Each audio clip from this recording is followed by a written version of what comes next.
მოგესალმებით ძვირფასო ტელემაყურებელო, გამარჯობათ, მე ვარ შარვალ რამიშვილი. სულ ცოტა ხანში დაიწყება გადაცემა ცხელი შუადღე, რომელიც ტრადიციულად ამ დროს იწყება. ჩვენ მერწმუნეთ საინტერესო რაღაცებს გეტყვით და გაგართობთ, შეგაქცევთ, სასარგებლოსაც გაიგებთ, მაგრამ მანამდე, რა თქმა უნდა, ნინო ვარდოსაინძე ყავს ეთერში, რომელიც მოგიყვება ახალ ამბებს. მოგესალმებით, ნინო.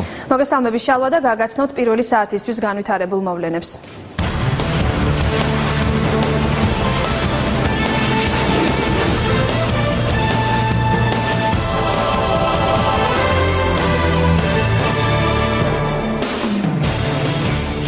იუსტიციის მინისტრი თია წულუკიანი მოსამართლეთა კონფერენციის შედეგებს აფასებს და მიღებულ გადაწყვეტილებას უცნაურს უწოდებს. თუმცა აქვე აღნიშნავს, რომ არჩევნები დამოუკიდებლად ჩატარდა. თია წულუკიანის თქმით, ახლა მთავარია პრაქტიკაში შემოწმდეს, რამდენად თავისუფალი საქმიანობა შეუძლია საბჭოს მიერ არჩეულ 7 წევრს. იუსტიციის მინისტრი პარლამენტსაც მიმართავს და აცხადებს, რომ ახლა საკანონმდებლო ორგანოზია დამოკიდებული, რამდენად დამოუკიდებელი და კომპეტენტური 6 წევრი დაიკავებს იუსტიციის უმაღლეს საბჭოში ვაკანტურ ადგილებს. მოსამართლეთა კონფერენციამ გუშინ საბჭოს 7 წევრი აერჩია, დანარჩენ 6 წევრს კი პარლამენტი სავარაუდოდ მიმდინარე კვირაში დაამტკიცებს. მე შემიძლია ამ არჩევნებს უწოდო თავისუფლად ჩატარებული არჩევნები, რადგან მოსამართლებმა მართალია უცნაური გადაწყვეტილებები მიიღეს, მაგრამ მიიღეს ის გადაწყვეტილებები, რომლებიც მათ ჩათვალეს, როგორც ჩანს, რომ კარგია. ეხლა ეს გადაწყვეტილებები საჭიროებს შემოწმდეს პრაქტიკაში, რომ ჩვენ ყველამ დავინახოთ, რამდენად თავისუფალი და დამოუკიდებელი საქმიანობა შეუძლიათ იმ ადამიანებს, ვინც მათ აირჩიეს. მე მინდა მიმართო პარლამენტს. გამომდინარე იმ შედეგებიდან, რაც მოსამართლებმა გუშინ აჩვენეს, ეხლა პარლამენტზე არის განსაკუთრებული პასუხისმგებლობა იმასთან დაკავშირებით, თუ რამდენად დამოუკიდებელ, კომპეტენტურ და მიუკერძოებელ 6 წევრს აირჩევენ საკანონმდებლო ორგანოში. თედო ჯაფარიძე ელჩის თანამდებობას არ დაიკავებს. პარლამენტის საგარეო ურთიერთობათა კომიტეტის თავმჯდომარემ განაცხადა, რომ ის უარს ამბობს აღნიშნულ თანამდებობაზე და ამიტომ მოუწოდებს შესაბამის უწყებას გამოიწვიონ მისი კანდიდატურა. 4 ქვეყნის ელჩობის კანდიდატთა სია პრეზიდენტთან დევს. თედო ჯაფარიძის კანდიდატურა დიდ ბრიტანეთში საქართველოს ელჩის თანამდებობაზე იყო წარდგენილი. მე ვთხოვ აი იმ სტრუქტურას, რომელსაც წარადგინა ჩემი კანდიდატურა, გამოიწვიოს ეს კანდიდატურა და მე დავრჩები, სადაც მე დღეს საქმიანობ პარლამენტში. ეს გაჭიანურება ამ პროცედურის აყენებს ზიანს არა მარტო, რა თქმა უნდა, საგარეო პოლიტიკას, ამ მეტად მნიშვნელოვან და დელიკატურ პროცესს, ლახავს ჩვენი დიპლომატიის და კონკრეტულად ელჩების იმიჯს, ვინაიდან შეუძლებელია ელჩი, რომლის კანდიდატურას სახელმწიფო საქართველო კონკრეტულად პრეზიდენტი განიხილავს 5 თვეზე მეტია, შემდეგ ის რაღაც კომფორტულად მან იგრძნოს თავი. სასჯელ აღსრულების სისტემაში ბევრი პრობლემა უკვე მოგვარებულია და მეტი ყურადღება დღეიდან ინფრასტრუქტურის განვითარებას მიექცევა.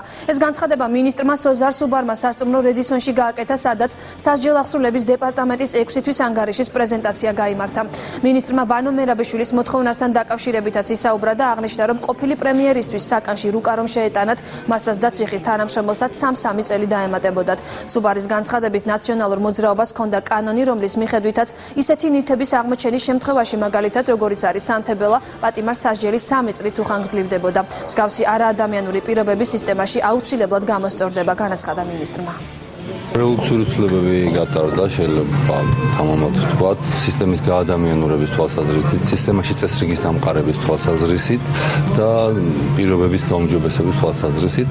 ეს არის პირველი ეტაპი და ამაზე დეტალურად მოიხსენეთ ინფორმაციას. უკვე შემდეგი ეტაპი იწყება დღეიდან, დაწყებულია პირველი დღიდან, მაგრამ დღეიდან უფრო მეტი ყურადღება, რასაც მიქცევა, იქნება ინფრასტრუქტურის გაუმჯობესება, რუკის შეტანა აკრძალული ნაციონალურ მოძრაობას, მათ მიერ მიღებული კანონით და თანამშრომელმა, რომელმაც ნახა რუკა, ძველი თანამშრომელი, მათივე მიღებული, იცოდა ეს კანონი და ამოაცალა ეს რუკა. რო შეეტანა სხვათა შორის ის თანამშრომელიც, რომელმაც შეიტანა და ვანოც, რომელმაც ეს რუკა მიიღო, 3 წელი დაემატებოდათ და მადლობა თქვა, რომ ეს რუკა ამოაცალეს. თუმცა აი ასეთ უმსგავსობებს ცხადია ჩვენ გამოვასწორებთ ძალიან მალე. ჯანდაცვის სამინისტრომ 50 საექიმო სპეციალობაში სახელმწიფო სასერტიფიკაციო გამოცდების საგაზაფხულო სესია დაიწყო. გამოცდას სხვადასხვა კატეგორიის მაძიებლები აბარებენ. გამოცდების წარმატებით ჩაბარების შემთხვევაში პროფესიული განვითარების საბჭო მათთვის შესაბამის სპეციალობაში დამოუკიდებელი საექიმო საქმიანობის უფლების მინიჭების საკითხს განიხილავს. სულ მიღებულია 885 განაცხადი, გამოცდები 5 დღის განმავლობაში ჩატარდება. ექიმები ეუფლებიან სპეციალობებს. ეს დაყოფილი არის ძირითადად 40-ად უმეტესობა არიან შედარებით ახალგაზრდა ექიმები, ვინც პირველად მოიპოვებს საქმიანობის უფლებას, თუმცა დაახლოებით მესამედი და ეს ძალიან სასიხარულო არის უკვე სტაჟიანი ექიმები, რომლებიც არიან მოტივირებულები, რომ კიდევ დამატებითი სპეციალობა აითვისონ. აქ არიან როგორც სარეზიდენტო პროგრამის კურსდამთავრებულები, ასევე სხვადასხვა კვალიფიკაციის გადამზადების პროგრამის მქონე ექიმები. თვითონ სასერტიფიკაციო გამოცდის პროცედურა ეს არის ერთ-ერთი ტესტი, რომელიც ადასტურებს იმ მინიმალური თეორიული ცოდნისა და კლინიკური აზროვნების ფლობას აპლიკანტის მიერ. დღის სხვა ახალი ამბებით 2 საათზე დაბრუნდებით, ახლა კი ეთერს ხელშუა დღეს უთმობთ. დაბრუნდით ძვირფასო ტელემაყურებლებო ეთერში. ორშაბათ დილა გათენდა ჩვენთვის ძალიან იღვლიანად, იცი ექსიმე რა? კი, როგორ არა. ორშაბათ დილა გათენდა. მოტივიც იცი? არა, ნუ ხა ეს ზეპირად არ მახსოვს, მაგრამ გამახსენდა. რატო იცი? სადღაც მოქვს მოსმენილი. შენ იცი? მე არ მახსოვს. ორშაბათ დილა გათენდა. მე სამაგერო დღეს უიღბლოდ. შენ საიდან იცი მოდი? მე ციხიდან ვიცი, ციხიდან. მე ნაციხარია. წაიმღერა ვიღაც ერთმა ასაბნიაკმა და ვიცი. და როგორ იცის მე ატაცება ხო რომ მთელი დრო გულში გეგინე. ასაბნიაკმა რას ნიშნავს? ასაბნიაკი დაიკო ისეთ თემაა. ჩვენ ნელ-ნელა ვსწავლობთ, ხო ხედავ? ლექსიკა შევამატოთ ახალი უცხო როცა საჭირო იქნები ციხურებს მოგიყვები. ღმერთმა არ დაგაჭიროს. არ დამაჭიროს, ხო, რას ამბობ? კაი, ეხლა ჩვენ გადავდივართ უკვე ანონსებზე ძვირფას ტელემაყურებელში. რა თემებზე ვისაუბრებთ დღეს? დღეს ჩემი თემაა მალფუჭებადი პროდუქტები, მოგეხსენებათ ზაფხულია, მიკროორგანიზმები ძალიან მარტივად მრავლდება ჩვენს ორგანიზმში და ხშირია სხეულის ინტოქსიკაცია. როგორ უნდა ავიცილოთ მსგავსი პრობლემები თავიდან? ამ თემაზე ჩვენი სტუდიის სტუმრებთან ვისაუბრებთ. სურსათის უვნებლობის სააგენტოს დეპარტამენტის უფროსი კახა სოხაძე და თერაპევტი დარეჯან გაბონია დაახლოებით 1 საათში შემოგვიერთდებიან. ეს საინტერესო, ეს მნიშვნელოვანია და აქტუალური, ასე რომ დაგველოდეთ. შალ გაინტერესებს ხო შეთანხმებულები ვართ თუ არა მე და მე მგონი რომ არა ხარ დღეს. აი, მართალი ხარ, არ ვარ დღეს შეთანხმებულები. ჩემი დღევანდელი თემა იქნება სტერეოტიპები. ლევან შატპერაშვილი, ფსიქოლოგი და მწერალი თეონა დოლენჯაშვილი იქნება. სტერეოტიპული აზროვნება, ხო?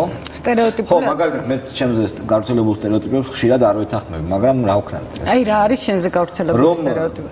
რომ ხარ უხეში, რომ შეიძლება უბირი, ხარ პირდაპირი და რომ სტუმრებს ეს შეშინია სტუდიაში მოსვლა. ზვა კიდე რატომ არ ეთანხმები? არ ვეთანხმები, იმიტომ რომ გულის სიღრმეში მე ვარ საოცრად დაუცველი, ფუმფულა, კომპლექსიანი, მორცხვი და ეს უბრალოდ რასაც თქვენ ხედავთ. ეთერში იძახი ამ ყველაფერს. მაყურებელს არის დამცავი რეაქცია მხოლოდ. კარგი, ჩემი განაცემის სტუმრები არიან, ჩემი ნაწილის. ვახტანგ კაბანაძე, გენერალი გაერთიანებული შტაბის უფროსის მოადგილე, ცხადი არაზეც ვისაუბრებთ და ბატონი გია გვილავა, საერთაშორისო გამჭვირვალეობა საქართველოს წარმომადგენელი, იგი აკვირდებოდა გუშინ აი ამ ამბავს მოსამართლეების კონფერენციას. ამ ყველაფერზე შეიძლება სტატუსებშიც ვილაპარაკოთ, სტატუსების გარჩევაშიც ვილაპარაკოთ და დავიწყოთ კედელზე ცოცვა ძვირფას ტელემაყურებელში.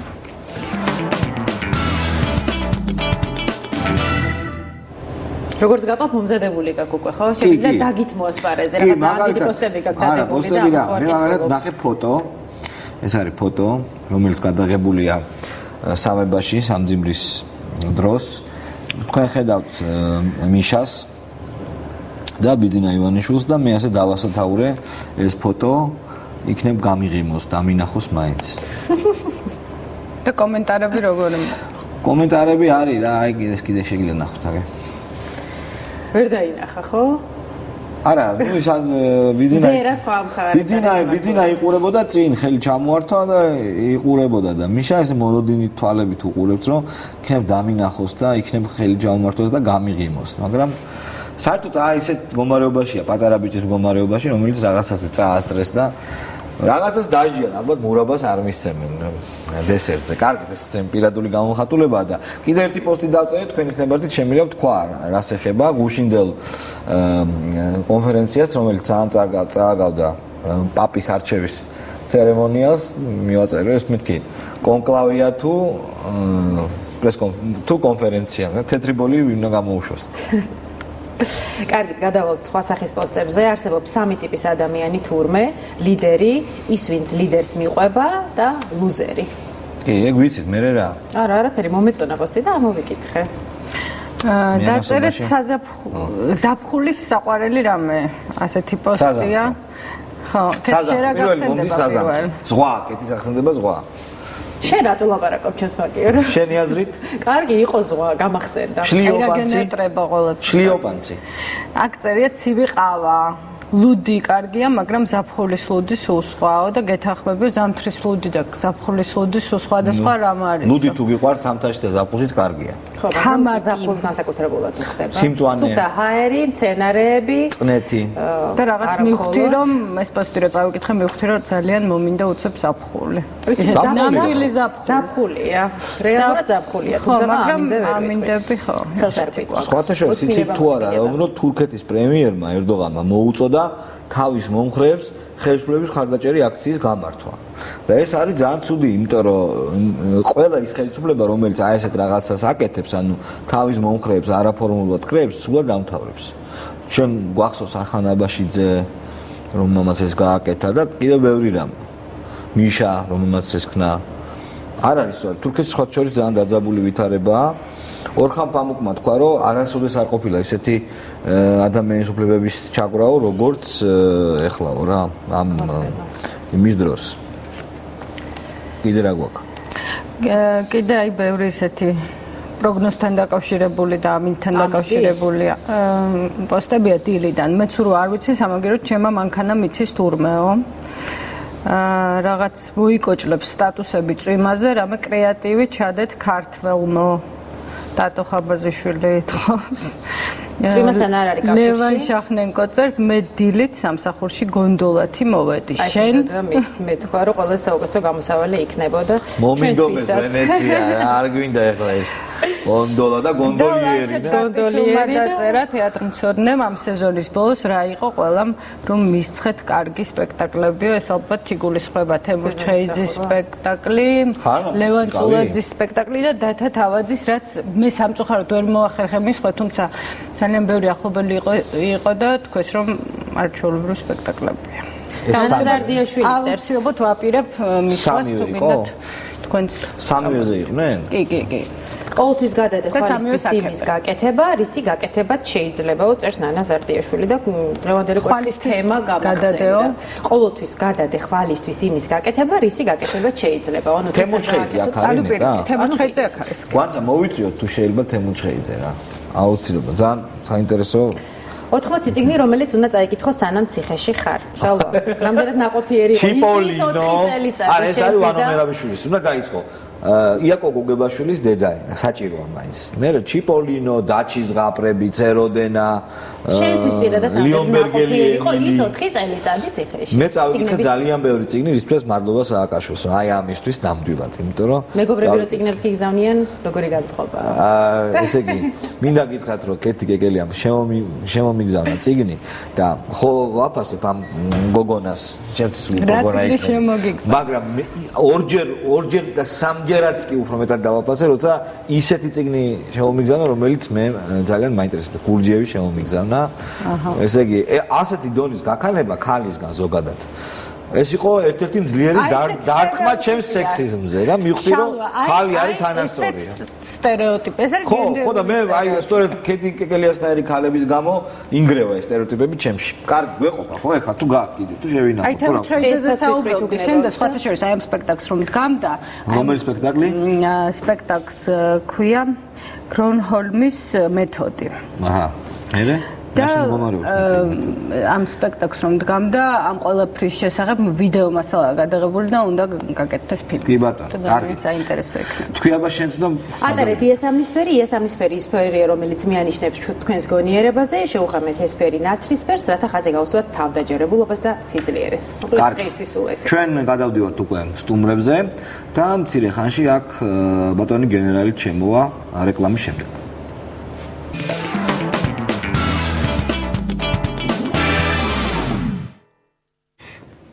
ბატონი ვახტანგ კაბანაძეა ჩვენთან სტუმრად, გაერთიანებული შტაბის უფროსის მოადგილე. მოგესალმებით ბატონო ვახტანგ. მოგესალმებით. რა თქმა უნდა, კიდევ ერთხელ უნდა აღვნიშნოთ ის, რომ მთელი ქვეყანა მოცულია იმ წუხარებით, რაც რისი მიზეზით საყოველთაოდ არის ცნობილი და ჩვენ კიდევ ერთხელ დღესაც მივაგებთ იმ პატივს, რაც ჩვენ დაღუპულ მეომრებს მივაგებთ პატივს და ასევე არა მარტო იმშვიდ, არამედ ყველა იმ ქართველ მეომარს, რომელმაც სამშობლოსთვის შესწირა თავი. მოდით ვილაპარაკოთ სამხედრო მდგენელზე ჩვენი მისიისა. ბევრი ამბობს, რომ ფუნქცია, რომელსაც ახორციელებს საქართველოს ჯარი, იქ არის პოლიციური ფუნქცია. ანუ ეს არის ფუნქცია, რომელიც ძირითადად ემსახურება წესრიგის დამყარებას იქ, ჩხეკას, ბლოკპოსტებს და ასე შემდეგ და თვითონ აღმოჩენილი მტრის განადგურებაში ან განადგურების ოპერაციაში არ იღებს მონაწილეობას. თქვენ რა სიტყვით ამის დაობაზე? საერთოდ თვითონ აი საფის ოპერაციის სახე არის დაახლოებით პოლიციური. ვინაიდან ეს ძირითადი მოწინააღმდეგე უკვე კაიხნის წინ იქნა, რასაც დაჯგუფება ქვია, ქვია 2001-ში თოში იქნა დამარცხებული, მას შემდეგ მიმდინარეობს ეგრეთ წოდებული აღდგენა, კანონიერების აღდგენისკენ მიმართული ოპერაცია და ეგრეთ წოდებული ასევე აჯანყებულების ამბოხებულების წინააღმდეგი მოქმედება. ოღონდ ეს ამბოხებულები რაიმე რეგულარულ ძალას ან თუნდაც პარტიზანულ ორგანიზაციას წარმოადგენენ თუ დღე არის დაუშვათ მილიციელი და ღამე გესვრის. ერთიც არის და მეორეც არის, თუმცა ესეთი რაღაც ჩამოყალიბებული ხისტად სტრუქტურირებული ორგანიზაცია მათ არ გააჩნიათ. იქ არის ტალიბანი, როგორც მოგეხსენებათ, ეს ორგანიზაცია. კი. და ასევე არის ალ-კაიდა, რომელიც აქტიურად მონაწილეობს აი ამ მოქმედებებში ავღანეთის ტერიტორიაზე. ესე ტერორისტული ორგანიზაციები თავისი რა თქმა უნდა, თავისი ფუნქციონალური დანაწილებული მიმართულებები და ამ მიმართულების მიხედვით ახორციელებენ თავის ზემოქმედებას. ძირითადად მათი ამოცანა არის როგორც მოწინააღმდეგის. მე ამას ვიძახი, იმიტომ რომ ადვილად იქნას გაგებული ის სირთულე, რაც ამ ოპერაციას უძღვის. მათი ძირითავი ამოცანა არის მიაყენოს ნებისმიერი ზარალი კოალიციურ ძალებს, ვინაიდან მათ იციან ის გრძნობიარობა დანაკარგის მიმართ, რაც ამ მონაწილე ქვეყნებს გააჩნიათ. აქ რელიგიური მომენტი ჩემოდის. ძალიან ბევრი აღტკინებული ფანატიკოსია და ჩვენ ვიცით ისლამური ტერორიზმის ერთ-ერთი საფუძველი არის რელიგიური ფანატიზმი, ოღონდ არა რა თქმა უნდა ისლამი. და მათთვის ხშირ შემთხვევაში სიკვდილი არ წარმოადგენს რაღაც ისეთ მნიშვნელოვან რამეს, როგორც ჩვენს კულტურაში არის. და ბუნებრივია ერთი თვითმკვლელი ტერორისტი აფეთქებს ძალიან ბევრ რამეს. ბერვინეს. უბრალოდ რატო გეკითხებით ამ ამბავზე? ბოლო ორი შემთხვევა იყო ჩვენ ბაზებზე თავდასხმის შედეგად მიყენებული მსხვერპლი. ანუ ჩვენ ჯარისკაცები უშუალოდ ბრძოლაში კი არ იყვნენ ჩაბმულები და ბრძოლაში კი არ განიცადეს დანაკარგი, არამედ ჩვენ ვიყოფებოდით ბაზაზე და მოხდა ეს. უფრო მეტი რამდენადაც შესაძლებელია რომ გავიგოთ აი ბოლო დანაკარგი რის გამო ხდებოდა. ანუ ავტომობილი დაეჯახა ბაზას, მაგრამ მე რამდენადაც ვიცი, შეიძლება დილეტანტი ვარ ამ საკითხში. ბაზამდე გზა არის გადახერგილი ისე რომ დიდი სიჩქარით მანქანას ალბათ არ შეუძლია მიახლოება. იყო თუ არა რაიმე შახის შეცდომა დაშვებული ან იქნებ ვერაგულად შემოაღწიეს? მოგახსენებთ პირველი რაც შეეხება უშუალოდ ბოლო ორი შემთხვევა საქართველოს ბაზაზე ესე არ არის 31-დან 31 მაისიდან 7 ივნისის ჩათვლით იყო 5 თავდასხმა განხორციელებული მსგავსი ხელწერით. აქედან 4 იყო ამერიკულ ბაზებზე, 1 იყო ქართულ ბაზებზე. უბრალოდ წამოვიღეთ ის ღია წყაროები, რაც შეიძლება რომ დაჟღერებული იქნას, აქ რომ მივყვეთ ქრონოლოგიას 7-ში. ძიმედ იქნა დაჭრილი ავსტრალიის სპეციალური დანიშნულების მებრძოლი. 8-ში 3 ამერიკელი იქნა მოკლული პაქტიკას პროვინციაში. ბაზებზე თუ გარეთ? ეს მოკლული იქნა ბაზაზე და ეგრეთ წოდებული შიგნიდან თავდასხმით, ესე ტერმინი არსებობს, რაც გულისხმობს, რომ გადაცმულმა ავღანურ პოლიციელმა დაიწყოს როლა მოკლა 3 მებრძოლი. გავაგრძელოთ შემდეგ 9-ში იტალიელი ჯარისკაცი იქნა მოკლული და 2 დაჭრილი. რომელსაც გამლელმა მოტოციკლიდან ხელყუმბარა გადმოუგდეს და მოხდა ეს ფატალური შემთხვევა. 9-ში იყო აფეთქება ქაბულის დიდ თავარ აეროპორტში, სამხედრო აეროპორტში და დღეს კიდევ ბრძოლები გრძელდებოდა, ეხლა დამთავრდა როგორც ვიცი, მებრძოლები ცდილობდნენ შეეღწიათ ქაბულის აეროდრომს. ქაბულში, დიახ. ეხლა ესე რომ თქვა რომ ეს მხოლოდ ხდება ქართველების წინააღმდეგ, ეს არ იქნება მართებული. ეხლა თვითონ რაც შეეხება იმ შემთხვევას, რაც თქვენ ბრძანეთ, რაც გაინტერესებს. არც ერთ შემთხვევაში არ ყოფილა ბაზაზე შეღწევა. მე ვძახა ასაფეთქებელი პირველ შემთხვევაში უშუალო ტერიტორიაზე. უშუალო ტერიტორიაზე. მე შემოგახსენეთ რომ თვითონ შესასვლელიც და გასასვლელიც არის ძალიან მძიმე კარგად დაცული. პირველ შემთხვევაში მოხდა რომ თავარბაზა მანქანამ ძალიან დიდი სისწრაფით გადმოკვეთა გზიდან გადმოვიდა. მას გაეხსნა ცეცხლი, მაგრამ არა შესასვლელთან, არამედ მთელი პერიმეტრი როგორც იცით ღობი არის. კი. და პერიმეტრთან არ მისული სადღაც ერთი ალბათ 10 მეტრამდე მოხდინა აფეთქება. და იმხელა იყო ეს ძალა რომ აფეთქება იყო დაახლოებით 8 კილოგრამამდე თვლიან იყო თან ამის გარდა რომ იყო დიდი მუხტი. კი ბატონო.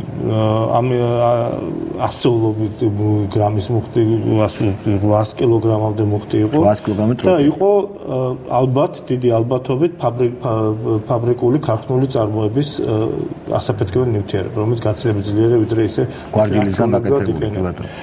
აი ამის აფეთქების შემდეგ დაანგრია ღობე და აი ამ ღობეში შემდეგ შეეცადა პიკაპი შეღწევას სროლით.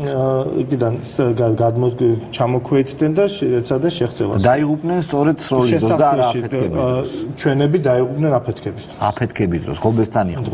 ღობის გადანგრევის შედეგად დაიღუპნენ და ისეთები ძლიერი აფეთქება იყო და ძირითადად ისინი დაიღუპნენ შესასვლელშივე. შიგნით შეღწევა. დანაღმული არ არის ტერიტორია? არა. დანაღმული არ არის, ვინაიდან იქ კიდევ ერთხელ ვიძახი, ეს არ არის ტიპიური საბრძოლო ოპერაცია. ეს არის საბჭოთა კავშირის ოპერაცია, რომელსაც აკეთებს. კი, ნუ დანაღმული იყო ხო? გარშემოთლიანად არც ერთი სოფელი არ არსებობდა, იყო გაწმენდილი. საჭიროების შემთხვევაში იბომბებოდა ეს სოფლები, იყო ჯავშანტეკი. და დანაღმულიც იყო რაღაც 500 მეტრი მაინც. აქ არ შეიძლება ვინაიდან იქ მოსახლეობა არ არის. შემონაღმზე აფეთქდეს მოსახლეობა, გამოიწვიეთ ფატალურ დანაკარგს. მეორე შემთხვევა საერთოდ კიდე მოგახსენებთ რომ მეორე შემთხვევა იყო არა ბაზაზე, არამედ უფრო მოწინავე ბაზაზე, ანუ ავანპოზიან საგუშაგოზე შეგვიძლია ეს ტერმინით ვიხმაროთ, სადაც 20-ლამდე არის განლაგებული, რომელიც არის ძირითადად გამოშვერები, რომელიც აკონტროლებს თავარ გზას, რომლის ამოცანაც არის მის ბლოკპოსტივით არის დიახ შეიარაღებული ძალების, ქართული შეიარაღებული ძალების თავარი ამოცანა იმ რაიონში. იქ მოხდა აფეთქება პირდაპირ გზაზე, არც გადმოუხვევი მანქანა, პირდაპირ გაჩერდა გზაზე. გზიდან ეს საგუშაგო არის 12 მეტრამდე, დაახლოებით 10-12 მეტრი. და გზიდან არც გადმოსვლა პირდაპირ აფეთქდა კედლის, რის შედეგადაც მოხდა ისე კვლავ ძლავრი აფეთქება, თან ეს აფეთქები როგორც წესი არის ეკრანირებული, ანუ მიმართული ეფექტი. და მოხდა დიახ კუმულაციის, ოღონდ ერთ წერტილში არ უფრო ფართოდ, მაგრამ მიმართული აფეთქება.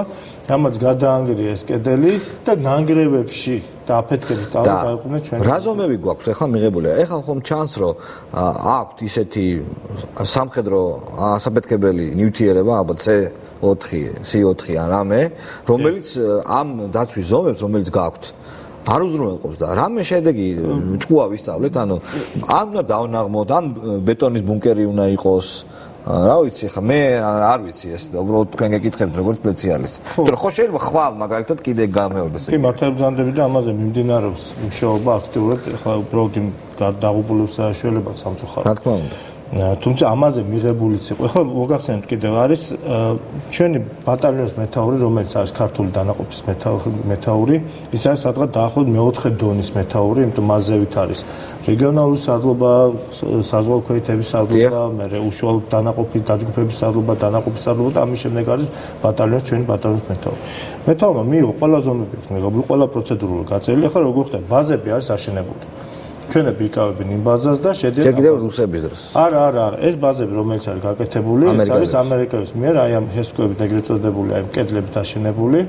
რითია რაღაც კურივი მკვრივი მუყაოს ტიპის გაკეთებული, რომელიც ვერაფერს ვერ დაიმატებს. არა, გაკეთებულია ყუთი, რომელშიც იყრება მიწა და ქვები, რომელიც სიძლიერისთვის გარედან არის მავთულის ბადით და აქ საკმაოდ დიდი ზომის. ამისგან აგებულია და რაც აქამდე ძალიან კარგად მუშაობდა, იმიტომ რომ თლიანად და წარმოიდგინეთ რომ 104 მეტრამდე სიმკედელია, რომელიც აქამდე არ იყენებდნენ სამხედრო სხვა მეთოდებს იყენებდნენ. ხო, აქამდე არ იყენებდნენ სამხედრო იმას, რა ქვია, ასაფეთქებელ ნივთიერებას.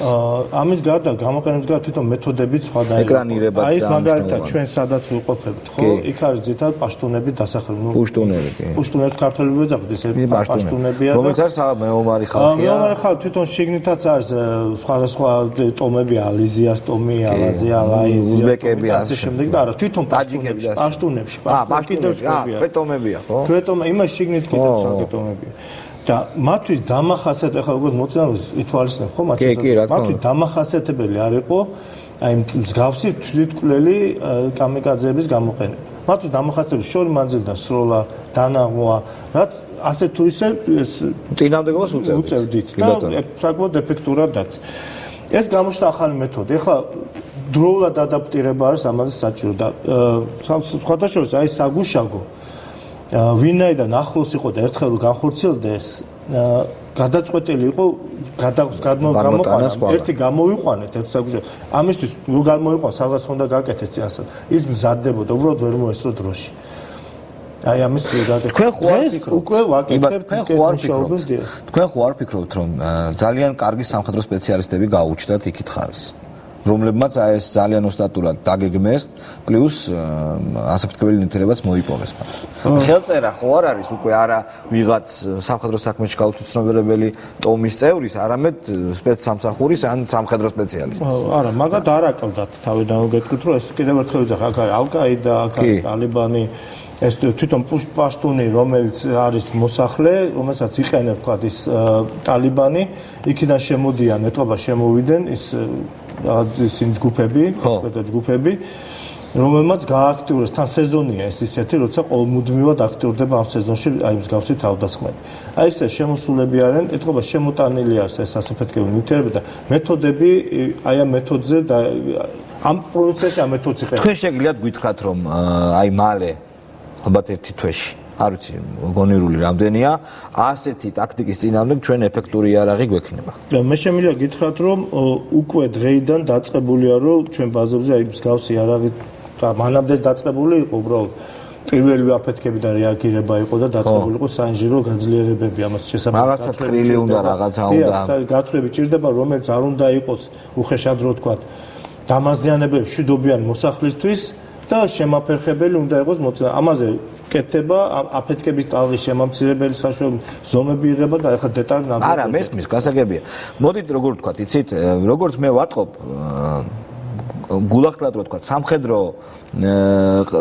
ყაიდით ეს მისია საბჭოთა კავშირის ჯარების მისიისგან ძირად არ განსხვავდება, იმიტომ რომ აქაც და იქაც ჩვენ გვაქვს ადგილი მტრულად განწყობილი ადგილობრივი მოსახლეობისკენ, ხო? რა განსხვავებაა ამ ტაქტიკაში? ანუ მე როგორც ვატყობ, რუსებს უფრო უადვილდებოდათ, იმიტომ რომ მათ არ ჰქონდათ არანაირი ბარიერი, რომ ეხოცათ იქ ხალხი და თვითმფრინავებით დაებომბათ და ბავშვებს რაღაც სათამაშოებს უგდებდნენ და ფეთქდებოდნენ ეს ბავშვები სათამაშოებზე. ანუ აქ ჩვენებს უფრო უჭირთ რა თქმა უნდა, იმიტომ რომ გაცილებით ცივილიზებულად ომობენ, ხო? დიახ.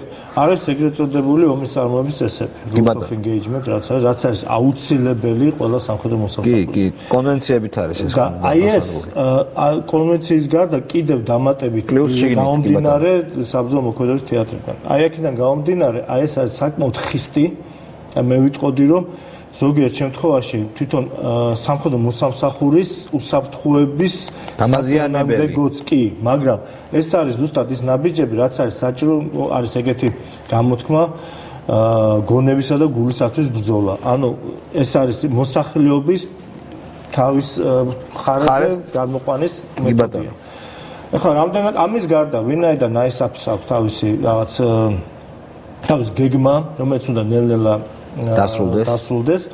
ხდება გარკვეული ტერიტორიებიდან გადაბარება, ბაზების და იმის გადაბარება ადგილობრივი ავღანური პოლიციისა და შეერთებულ ძალებთან, რომლებიც ხშირად არ არის ის ეფექტური, როგორც ვთქვათ, ამერიკული თუ ქართული თუ დანაყოფები. კარგი. თავად შეფასება, ოღონდ რეალური შეფასება ჩვენი ჯარისკაცების მზადყოფნისა. New York Times-ში დაიბეჭდა სამარცხვინო სტატია, ჩემი აზრით, რა არის რეალურად, როგორ გვიყურებენ ჩვენ იქ თვითონ ამერიკელი მეთაურები. ამერიკელი მეთაურების მაგალითს მოგიყვანთ, ერთი არის, როდესაც ფრანგებმა დახურეს ბაზა, ერთ-ერთი ბაზა ქაბულში. ფრანგებმა ჩვენი 50 სამხედრო მოსამსახურე გაძლიერებული 20. ამერიკელებმა გთხოვეს, რომ ეს 20 დაგვეტოვებინათ მათთვის, გადაგვეყვანა ამერიკულ ბაზას, სადაც ისინი გააძლიერებდნენ ამერიკულ ბაზის დაცვას. ის რომ ამერიკელი საზღვაო ქვეითი ომობს ქართველთან ერთად, ეს არის ძალიან დიდი, როგორ გითხრათ, აღიარება. ეხლა მებრძოლის ნდობა არის მებრძოლისადმი, იმიტომ რომ ეხლა მაგალითად იმ რაიონში ორი ჩვენი ბატალიონი იყო, ხო?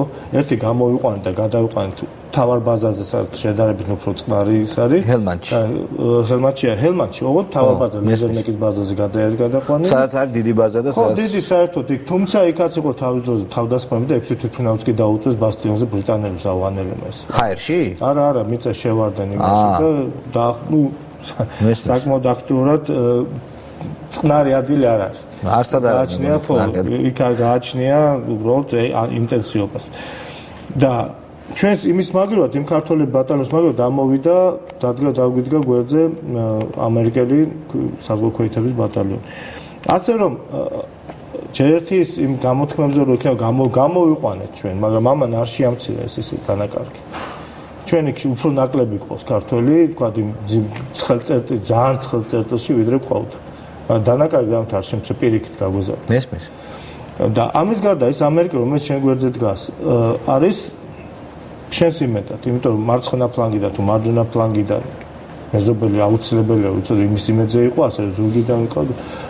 რატომ არ არის სხვა ქვეყნის სამხედრო მოსამსახურე? არის ძალიან ბევრი, რომელიც სხვადასხვა მონიმებში მონაწილეობს, საერთოდ არ მონაწილეობს, მარტო ჰუმანიტარულ აქციებში მონაწილეობს, დანაკარგი ჩვენზე მეტი აქვს იმ დანაყოფებს, მაგალითად ფრანგები რო ავიღოთ, აი ხო გეტყვით ზუსტად. ფრანგებს ყავთ 86 კაცი დაღუპული. სულ ყავთ 553 სამხედრო მოსამსახურე. თუმცა ჩვენ ძალიან მცირე რიცხოვანიერი ვართ და გაცილებით კონკრეტულად აღვიქვავ და ეს ხალხიც არ უნდა გავამტყოთ. ჩვენ შევთანხმდით და სწორიც არის რომ პოლიტიკურ საკითხებზე არ ვილაპარაკებთ. ერთი რამე ჩემი მხრიდან უნდა დავძინო რომ ძალების გადანაწილებაზე ჩემი მხრიდან უნდა დავძინო რომ ნატომ ძალიან მკაფიო სიგნალი უნდა მოგვცეს ჩვენ თუ ასეთი მაგრები და ვაჟკაცები ვართ. ეგეთ შეკითხვა მაქვს. მე მგონი ბოლო შეკითხვაა. ჩვენ იქ რაღაც გამოცდილებას უდაოდ ვიღებთ. და არავის არ არის დასამალი რომ ჩვენ ეს გამოცდილება ზოგადად კი არ გვინდა, ჩვენი ქვეყნის დასაცავად გვინდა და ჯარი იმიტომ გვინდა რომ რაღაც გარკვეული წინააღმდეგობა იმ გიგანტებს, რომელიც ჩვენს წინააღმდეგ თულად არის განწყობილი, გაუწიოს. ახლა არავის არ აქვს ილუზია რომ ჩვენ ომს ან თურქეთს ან რუსეთს მოუგებთ, რა თქმა უნდა, მაგრამ ალბათ იმიტომ გვინდა ჯარი რომ რაღაცნაირად საერთაშორისო მხარდაჭერამდე შევაკავოთ ეს ჯარები. ჩვენ იქ რასაც ვსწავლობ და რა გამოცდილებასაც იღებენ ჩვენი ჯარისკაცები. ქართულ თეატრზე გამოდგება თუ არა? გამოდგება ნამდვილად, იმიტომ რომ ესე მარტივად დავასრულებ შეკითხვას.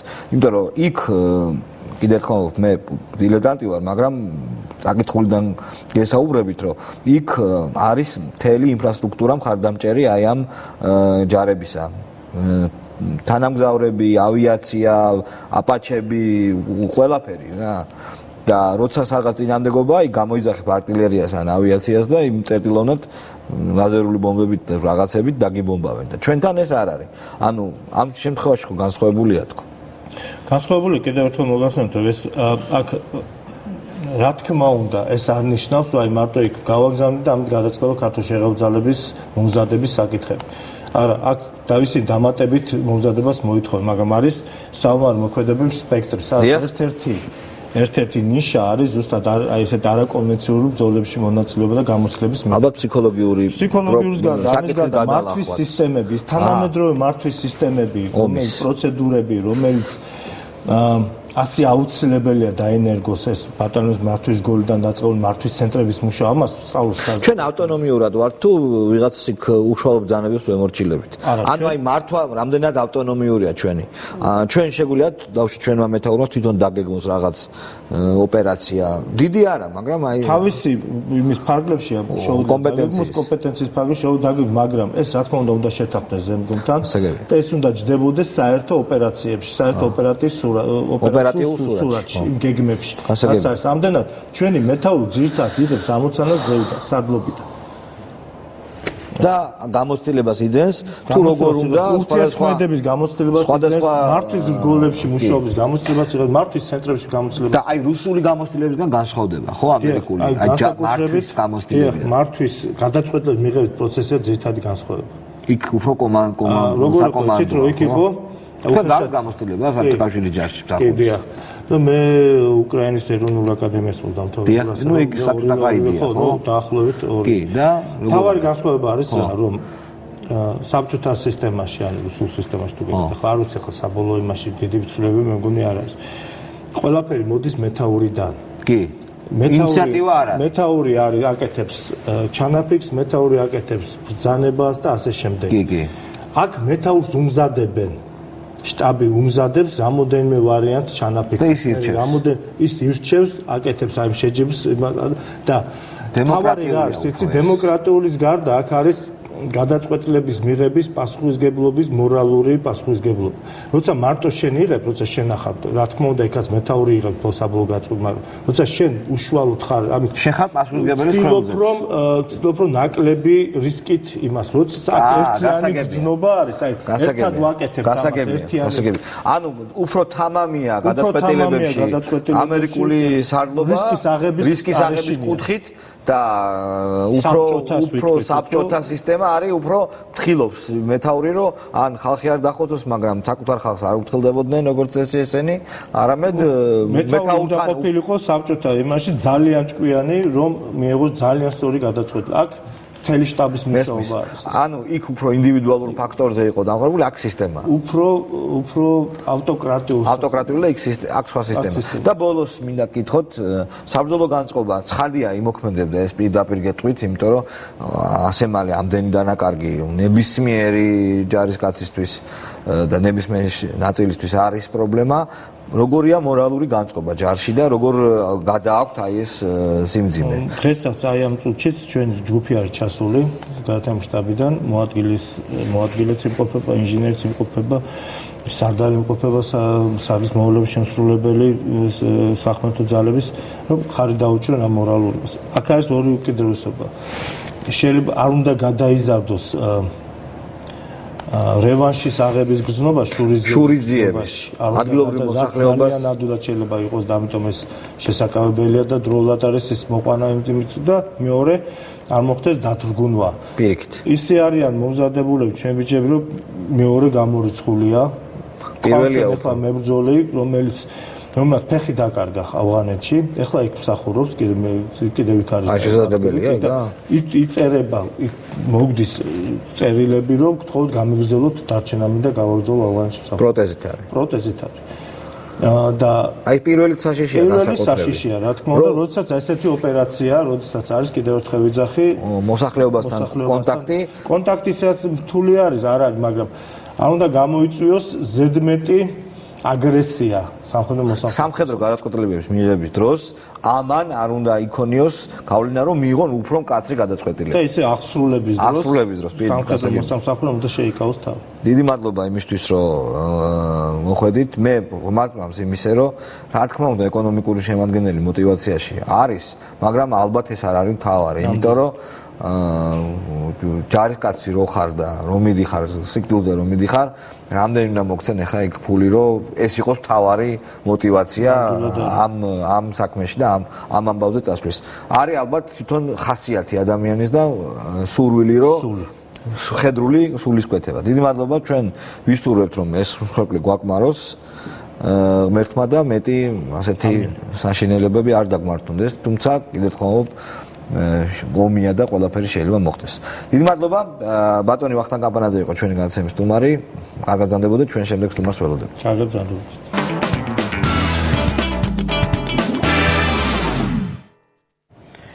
დაბრუნდით ეთერში ჩვენ საერთაშორისო გამჭვირვალება საქართველოს წარმომადგენელი გია გვილავა ყოსტუმრად გუშინდელი მოსამართლეების ამბავი შევადარე კონკლავს პაპის არჩევის ცერემონიალს და თან როგორც შევატყე მაინდა-მაინც კმაყოფილი შედეგით ხელისუფლება კონკრეტულად იუსტიციის მინისტრი არ არის. მოდი მოვყვეთ, ესე იგი რა ხდებოდა. უნდა აერჩიათ იუსტიციის ახალი საბჭო. უნდა აერჩიათ. ეს იუსტიციის ახალი საბჭო, ჯერ მე რაც ვიცი გეტყვი, არის მნიშვნელოვანი იმიტომ, რომ მას აქვს ექსკლუზიური უფლება დისციპლინური თუ სხვა სახის მენეჯერული განწყობილების მიღებისა მოსამართლებთან დაკავშირებით. თუ წინა იუსტიციის საბჭო იყო შემჩნეული იმაში, რომ გარკვეულ ზეწოლას ახდენდა მოსამართლეებზე და აღებინებდა მათ პოლიტიკურად ანგაჟირებულ გადაწყვეტილებებს, იყო იმედი, რომ ეს ახალი საბჭო, რომელიც თავისუფლად ახალი წესებით აირჩეოდა პარული კენჭისყრა და ამ შემდეგ იქნებოდა ასეთი ანგაჟირებისგან დაზღვეული. მოდი ახლა ვილაპარაკოთ რა.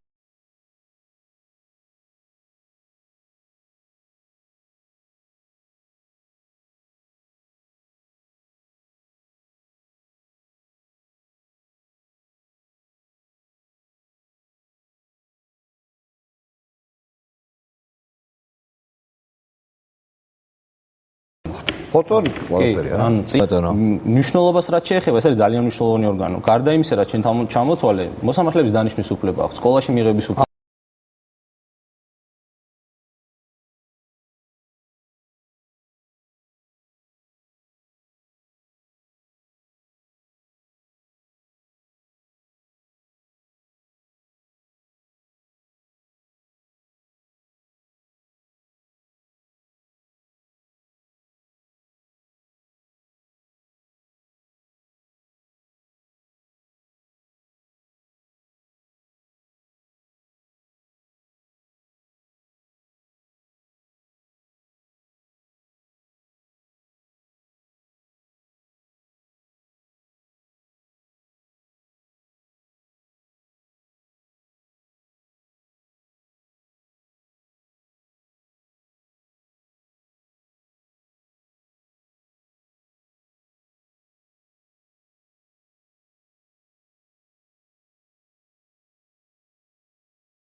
მით უმეტეს ხო? რა თქმა უნდა, ეს არის დიდი ჩარევა. და ნაწილს მაგედან სერიოზული პრობლემები ქონდა, ანუ ეგრეთ წოდებული გადასახლება და ასე შემდეგ, იმიტომ რომ კი ბატონო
ხშირად ხდებოდა, უშვებდნენ სად. რანაირ მეთოდს არ იყენებდა.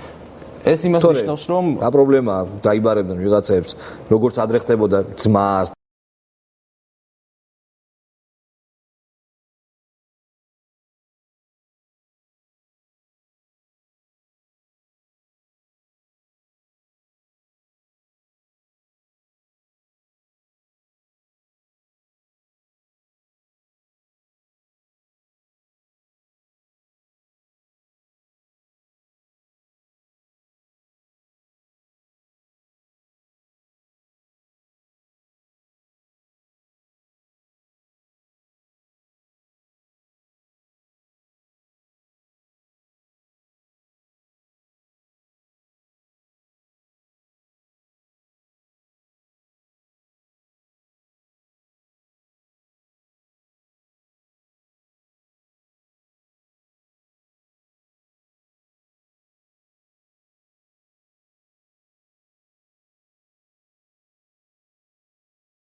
დაას ვიღაცის და აეწებდნენ ეს არა ეს ბუნებრივიც იყო, იმიტომ რომ პროკურორს არ ქონდა мотиваცია რომ კარგად მოემზადებინა აზრი არ ქონდა, იმიტომ რომ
იყო თემები, რამდენჯერ შეკითხვა იგივე სამხრეთ ოსეთთან და აფხაზეთთან დაკავშირებით რეალურად როგორ შეუძლიათ ამ პრობლემის მოგვარება.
კულტურის ხსნა აქვს იმას, რომ ნაციონალური მოძრაობა და ოცნება კიდევ გაემდიდრებენ იმ მილიონებს, რომელსაც ისინი ბიუჯეტიდან ისედაც იღებენ.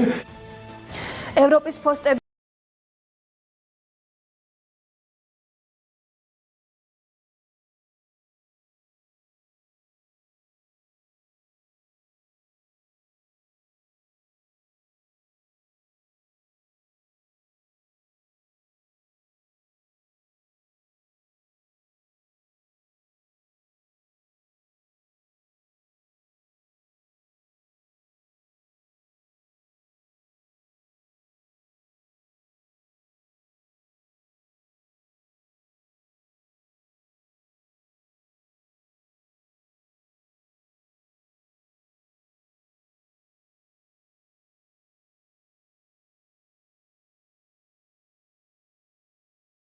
გაერთიანების ჩვენ შევისწავლეთ პროცესები და გავიგეთ თუ როგორ მიმდინარეობს საოპერაციო სამუშაოები. გავაკეთეთ გარკვეული დასკვნები. ახლა ვმუშაობთ იმაზე თუ როგორ შეიძლება ხარვეზების გამოსწორება, რომ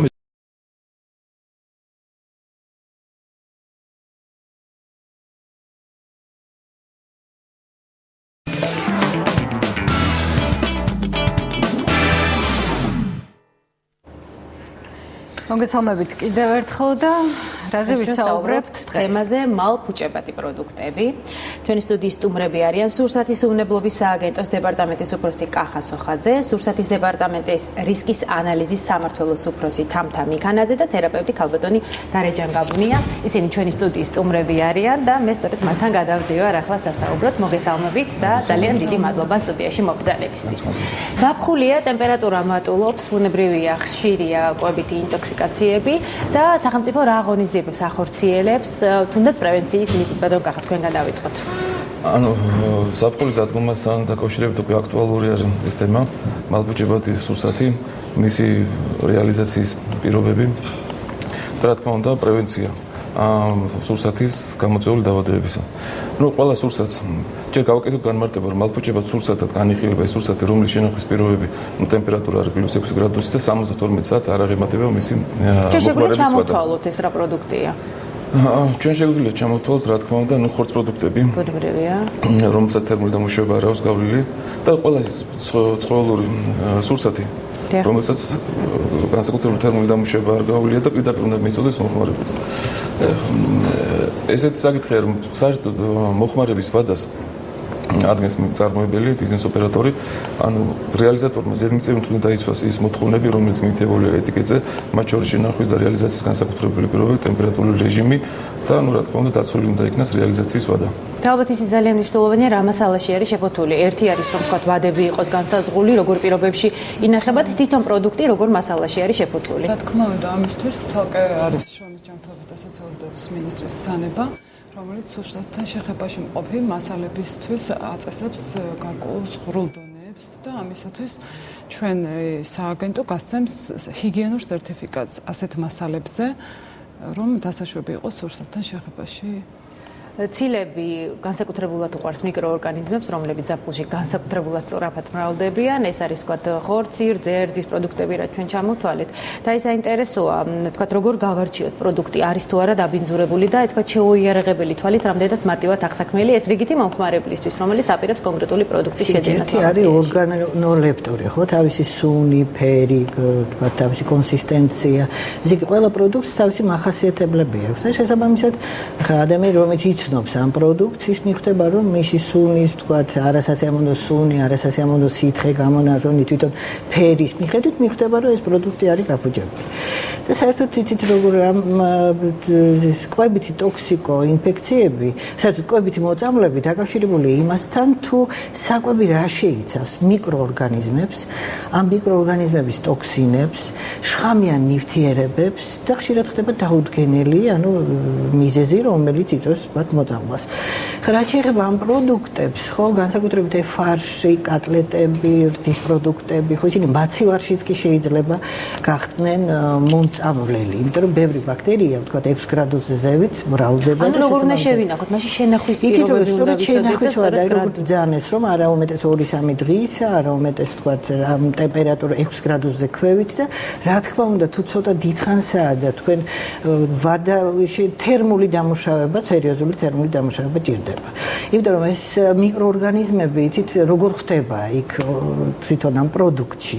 ამის ბევრი მიზეზი არსებობს, ისე არასანიტარული პირობები დამუშავებისას, დაავადებული პროდუქტის ხორცის მაგალითად და ჯანმრთელი ხორცის ერთდე იგივე ადგილას დამუშავება, თვითონ დაავადებული პირი, რომელსაც კონტაქტი აქვს საკვებ პროდუქტებთან, იმიტომ რომ მაგალითად სტაფილოკოკი როგორ ხდება, ხო? ის ადამიანი, რომელიც მუშაობს საკვებ პროდუქტად, მას თუ აქვს ფურუნკულოზი, ანუ ძირმაგარები, თუ აქვს ანგინა, თუ აქვს რაღაც ჩირკოვანი გამონაყარი, ის სტაფილოკოკი შეიძლება მოხდეს ამ პროდუქტში და სხვათა შორის რა არის, იცით, ახალ პროდუქტში შეიძლება ის არ იყოს ისეთი რაოდენობით, რომ გამოიწვიოს დაზიანება და მოწამვლა. მაგრამ თუ ვადა გასულია, მაშინ ეს მიკრობი მრავლდება, სტაფილოკოკი, ბევრია, კლოსტრიდია, სტაფილოკოკი, ცერეუსი, ბოტულიზმის, ეს ცნობილი თემაა, ხო? და შესაბამისად ეს თითქოს და უნებელი პროდუქტი ხდება საკმაოდ სერიოზული ზიანის მომტანი და ამიტომ ყოველთვის მე ვთვლი რომ აქცენტი უნდა გაკეთდეს სანიტარულ მდგომარეობაზე და სანიტარულ კონტროლზე. იმიტომ რომ მომხმარებელს არ შეუძლია ვთქვათ მიადევნოს თვალი ეს ცხოველი დაიკლა ჯანმრთელი თუ გადაუდებელ ხო ეს რაღაცა. ამიტომ ეს აუცილებელი ბატონო. თუ შეიძლება ამის მეჩაერთები რა თქმა უნდა ეროვნული სააგენტო, სურსათიანული სააგენტო ნახორციელებს სურსათუნებლობის სახელმწიფო კონტროლს, ანუ კონტროლს თელ ჯაჭვზე. ესეთი ტერმინი, ესეთ განმარტება ფერმიდან სუფრამდე. ანუ ყველა ეტაპს დამუშავების, წარმოების, რეალიზაციის სრულ ჯაჭვს ვაკონტროლებთ. აქედან გამომდინარე კონტროლდება როგორც იგენის პირობები, სურსათის დამზადების და ასევე კონტროლდება რეალიზაციის პირობები. როგორც თქვენ აღნიშნეთ, მოხმარებლის მარტივად მისახვედრი რომ იყოს, სიტყვაზე რა სურსათთან აქვს მას საქმე. ხო, გარეგანი ნიშნები, ორგანოლეპტიკური მახასიათებლები იმის, ხო, თქვათ კონსისტენცია, სუნი, ასევე ძალიან ესეთი დიდი, ესეთი მნიშვნელოვანი საკითხი არის გაყინული სურსათი მათ შორის. და ჩვენი რეალიზატორები ზოგ შემთხვევაში არ იცავენ ამ შენახვის პირობებს, ანუ გაყინული. ანუ თქვათ ყინავენ პროდუქტ, შემდეგ აღღობენ, თქვათ მე შეიძლება ისე თქვათ გაიყინოს, ხშირად თქვათ ელექტროენერგიის დაზოგვის მიზნით მარკეტებში კატეგორიულად აკრძალული არის გაყინული სურსათის გაყობა და ხელმოერთ გაყინვა. აი იგივე თქვათ ნაყინი, რომელიც თქვათ ზაფხულია და ყურძიცად და პატარას ყველას ძალიან გვიყვარს. და შესაძლებელია, რამდენად საზიანოა ეს ჩვენი ჯანმრთელობისთვის. შესაძლებელია სურსათი თავის რეალიზაციის ვადა დაცული იყოს, მაგრამ არა სათანადო შენახვის პირობების გამო, აი ეს როგორ კონტროლდება უკვე? ეს ჩვეულებრივ სახელმწიფო კონტროლის განხორციელებისას, ანუ ჩვენ რამდენიმე მექანიზმი გვაქვს ამასთან დაკავშირებით, კანონმდებლობა განსაზღვრავს ამას, ეს არის ინსპექტირება, ეს არის მონიტორინგის ფარგლებში ნიმუშების შესყიდვა და შემდეგ აკრედიტებულ ლაბორატორიებში გამოკვლევა და ამ შედეგების საფუძველზე მე კონკრეტული რეაგირების განხორციელება. რისკებთან დაკავშირებით თამთა არის პროდუქტი, რომელიც თქვა შეიძლება ამოღებული იქნას, თქვა 2-3 თვის განმავლობაში საერთო წარმოებიდან. არა, ესეთი პროდუქტები არ არსებობს. უბრალოდ თვითონ წარმოებელი არ აწარმოებს ესეთ სურსათს, მაგალითად კრემიანი საკონდიტრო ნაწარმს ნაკლებად აწარმოებს, რომ მაგას აქვს ძალიან მცირე ვადა შენახვის და თვითონაც იციან უფუჭდება და უბრალოდ არ ყიდულობენ ამ პროდუქტს და ამაზე შესაბამისად დეტალურად მინდა ვისაუბროთ. მანამდე პირველი სიმპტომები, რომელიც გამოხატავს იმას, რომ ორგანიზმი მოწამლულია. რა ნიშანია ეს? იცით, საერთოდ იმის და მიხედვით თუ რა პროდუქტი და რა მიკროორგანიზმი და რა შხამია, ხო, შესული ორგანიზმში შესაბამისი კლინიკური სურათი. აი მაგალითად, აი სტაფილოკოკების და სხვადასხვა მიკრობების, თქვათ, მოხდრის შემთხვევაში არის ესეთი კუჭ-ნაწლავის ინფექციებისთვის დამახასიათებელი სიმპტომები. თავდაპირველად არ იწება მაინც ცხელებით. იცით რა, არა, ცხელება შეიძლება იმის და მიხედვით თუ როგორი ფორმაა. შეიძლება მსუბუქი შემთხვევაში დროს იყოს მხოლოდ მაგალითად ღებინება, ტკივილი კუჭის არეში, ესე იგი ფაღარათი, გულისრევის შეგრძნება და შეიძლება იყოს მძიმე ინტოქსიკაციის რასაც ანუ მაინც სამი ფორმა ეს არის სუსტი, საშუალო და მძიმე, ხო? ეს გამომდინარე იქიდან თქვათ რა რაოდენობით მივიღეთ საკვები თუ რამდენად დაბინძურებული იყო იცით რა თქმა უნდა ეს უდავოდ დაკავშირებული იმაზე თუ რა რაოდენობით შედის და ამავე დროს დაკავშირებული იმაზე თუ როგორია რეაქცია მაკროორგანიზმის. აი განსაკუთრებით მძიმეა ჩვილბავშვებში და მოხუცებში ეს პასუხი და შეიძლება გენერალიზებული ფორმა განვითარდეს, როდესაც იქნება როგორც თქვენ ძალიან მაღალი სიცხე, წნევის ვარდნა, იქ რაღაც მძიმე გართულებები, გამოშრობის, ვთქვათ, კლინიკა განსაკუთრებით მნიშვნელოვანია და ამიტომ შეიძლება ავადმყოფი ჰოსპიტალიზირებულიც იქნეს. თუმცა არის ესეთი კვებით პროდუქტებთან დაკავშირებული მოწამვლები, რომლებიც კუჭასლავის ტრაქტით შეიძლება არ დაიწყოს, მაგალითად ბოტულიზმი იწყება რაღაც სისუსტით, კუნთების სისუსტით, მხედველობის გაორებით და ასე. არის კიდევ შემთხვევები, მაგალითად თევზით არის ესეთი, იმიტომ რომ არსებობს უამრავი თევზი, რომელიც ზაფხულის პერიოდში ხდება ტოქსიური. და ამიტომ აი წყალსატევებში თუ არ იცი, ისევე როგორც სოკო, ხო, არ შეიძლება უცოდინარმა თევზი დაიჭიროს და სიფრთხილე აუცილებლად თევზის, სოკოს და საერთოდ სიფრთხილე, რა თქმა უნდა, იმ კრემიანი ნამცხრების, რომლებიც და საერთოდ უნდა მიეღწევათ. და რას უნდა მივაქციოთ ყურადღება, მაინც მოდი დეტალურად ავხსნათ.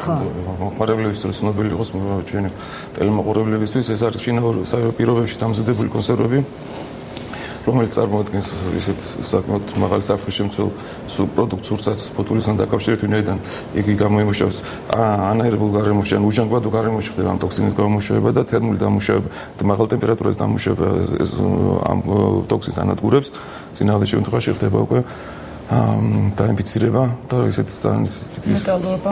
და ერთადერთი არის მურობა, სადაც მე მგონი არ ხდება, ხო, ბოტულიზმი, იმიტომ რომ შაქრის რაოდენობა არის მასში დიდი. რაოდენობას და კონცენტრაცია, მარილის კონცენტრაციას დიდი მნიშვნელობა აქვს ბოტულინის ტოქსინის ჩავერთები.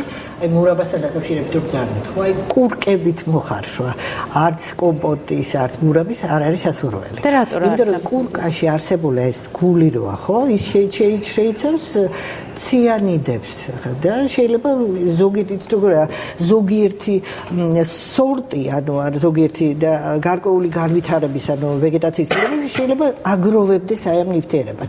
და შეიძლება მოხარშვის დროს და ნაყიდის გაკეთების დროს, ანუ ვთქვათ, აი მაგალითად ნუშის გამოყენების დროს შეიძლება სერიოზული მოწამვლა განვითარდეს. და რომელი ხილია ყველაზე საშიო? იცით, ყველა ვის რასაც გაკეთებული ალუბალი, გარგარი, ატამი, გარგრის კურკას ისედაც ჭამენ. ხო, და ის საქმის მომიში თუ შეგიმჩნევია, ზოგჯერ ტკბილია და ზოგჯერ მწარეა, ამიტომ რაოდენობასაც უდავ დიდი მნიშვნელობა აქვს და არ არის სასურველი მათი, ვთქვათ, საკვებად გამოყენებაც და მოხარშვაც, ანუ შესანახად და კურკებით, მურაბის და კომპოტების შენახვა არასასურველია. კიდევ ვიმეორებ, ყველა შემთხვევაში არა, მაგრამ ზოგიერთ შემთხვევაში აი უფრო საფრთხილო ხილი რომელია ამ? ბატონო, უფრო საფრთხილო რომელია?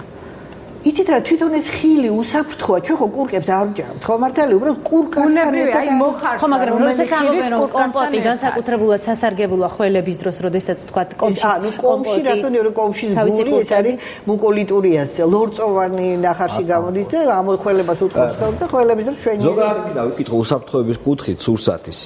ჩვენ ვიცით რომ წინა ხელისუფლების დროს რიგი მიზეზების გამო ერთ-ერთი ალბათ ეს ყადაღებული ლიბერალიზაცია იყო, მარეგულირებლები და მაკონტროლებლები ძალიან შესუსტდნენ.